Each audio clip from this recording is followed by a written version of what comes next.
When you're starting the tabby weave, here are a few suggestions. If you take some markers, link them together, stick them under your warp threads.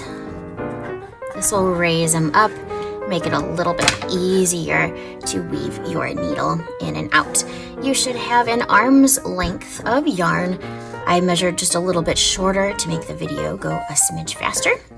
And just like you would with paper weaving, we go under, over, under, over, under, over, under, over, under, over, all the way across. Then pull. You're pulling all the way until you get to the end of your yarn. Scooch this down with your fingers.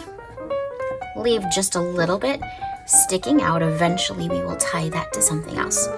Now our yarn is on the opposite side. Do not cross over and always start at the same side. You will have these loops in your weaving. So wherever the bulk of your yarn is, it's on the left-hand side right now. I'm going to start weaving on that side. Always look at the row before. This yellow yarn is under my green warp thread, so I must start on top. If I did the exact same pattern, it would unweave, which is helpful to know, but really frustrating if you're trying to weave.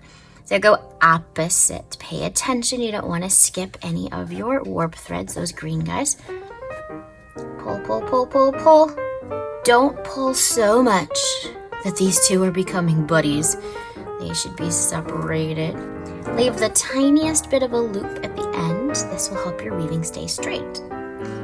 Fingers, squish it down. For the first few rows, you'll end up seeing your warp threads underneath. But then as we continue to weave, those will disappear. Gonna keep doing the same thing. Yarn is over on this side. Continue the opposite pattern. Don't forget to pull and squish, leaving a little loop at the end. If your weaving starts to suck in and starts to have a tapered look, there's not a good way that we can fix that. So always make sure that you're not pulling too tight.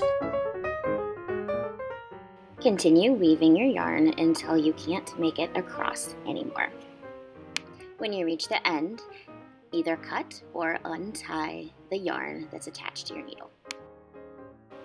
When adding to your weaving, you want to start on the same side where that tail is from the last yarn. So right now my tail's over on the right-hand side. Makes things just a little easier down the road if you start on that same side. Continue your weaving pattern, making sure it's opposite of the row before. Just like when we started, you leave a little bit dangling over on the edge.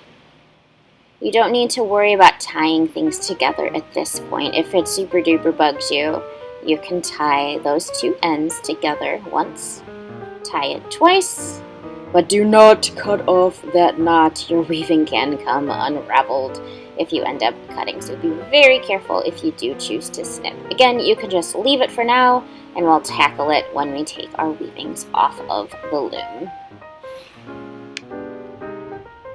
Just like before, we continue weaving all the way to the end of that yarn. You'll grab new yarn.